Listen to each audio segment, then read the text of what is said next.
Ishasha Venantius, Sergeant Ranger Guide, Queen Elizabeth National Park, stationed Ishasha.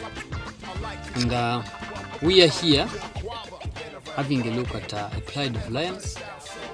And this is the commonest pride scene, which comprises of 4 adults, 3 females, and 1 sub-adult male, plus 4 cubs. They are here.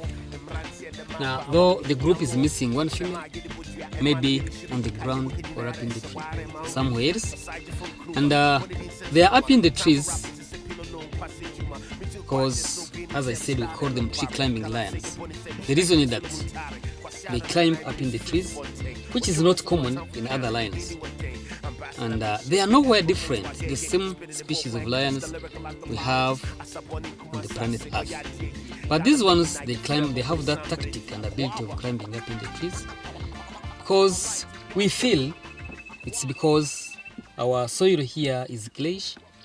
So after rain, it holds a lot of water, so which forces them to leave that muddy, watery place to make themselves clean and smart, and then they go and rest up in the trees.